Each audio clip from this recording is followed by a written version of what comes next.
میں نہیں مانتا کاغذ پہ لکھا شجرہ نسب بات کرنے سے قبیلے کا پتہ چلتا ہے۔ کسی زمانے میں ایک بادشاہ نے ایک قیدی کو کسی وجہ سے پھانسی کا حکم دیا اور جب قید خانے میں سے قیدی کو لایا گیا تو اس سے مرنے سے پہلے آخری خواہش پوچھی۔ قیدی نے کہا، میں کیونکہ ایک اچھے گھرانے سے ہوں لہٰذا مجھے اعلیٰ نسلی گھوڑے سے پھانسی لگایا جائے۔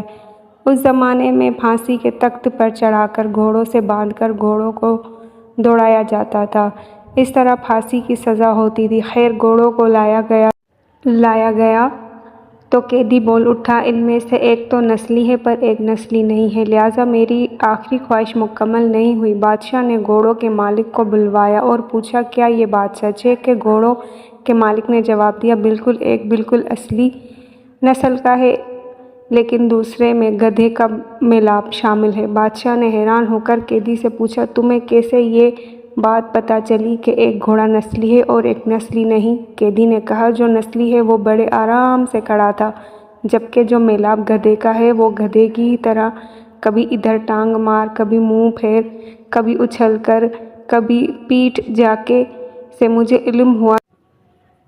بادشاہ قیدی کی دانائی اور سوچ سے بڑا متاثر ہوا اور قیدی کی پھانسی منسوخ کرکے اپنے وزیر سے کہا، اس کی ایک روٹی میں اضافہ کر دیا جائے۔ کچھ دن بعد بادشاہ کے دربار میں ایک سونار اور 2 ہیرے لے کر حاضر ہوا اور بادشاہ کو کہا، اگر آپ کی رعایا میں سے کوئی یہ بتا دے کہ ان میں کون سا ہیرا اصلی اور کون سا نقلی ہے تو اصلی اور نقلی میں فرق بتا دے۔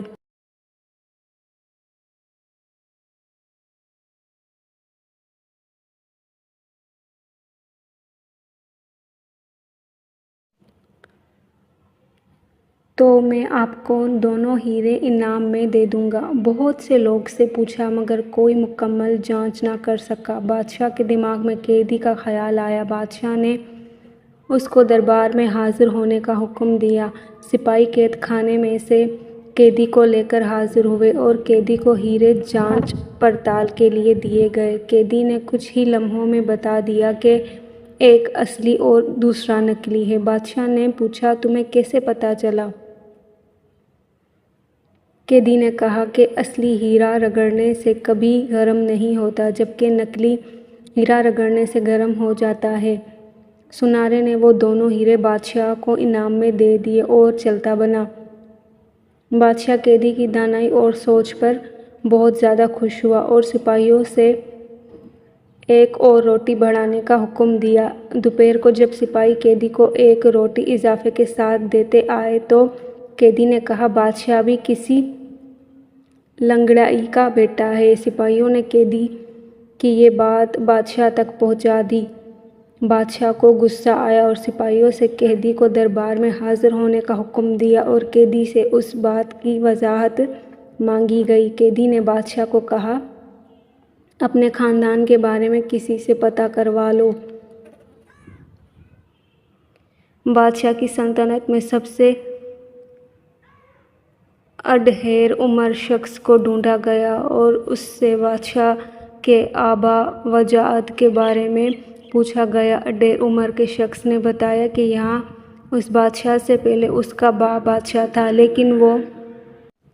لیکن وہ بادشاہ بننے سے پہلے لانگڑی تھا کیونکہ اس بادشاہ سے پہلے ایک بادشاہ تھا، اس کا اپنا کوئی بیٹا نہ تھا۔ اس بادشاہ نے اعلان کیا تھا کہ کوئی ایسا شخص جو میری رعایا کو بھوکا نہ مرنے دے تو آپ کا باپ لانگڑی تھا۔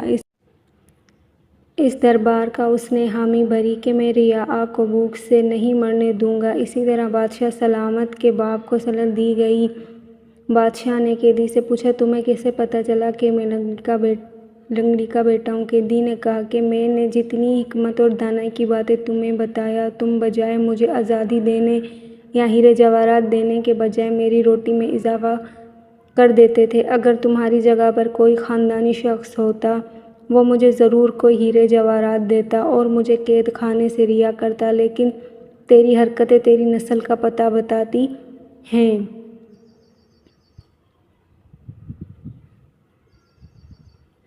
انسان اپنی شریعت پیشے شکل سے نہیں بلکہ اپنی حرکتوں سے اپنی نسل کا پتہ بتا دیتا ہے۔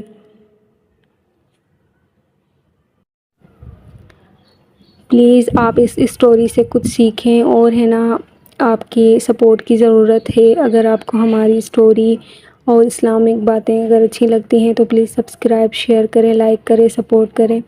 شکریہ، اللہ حافظ۔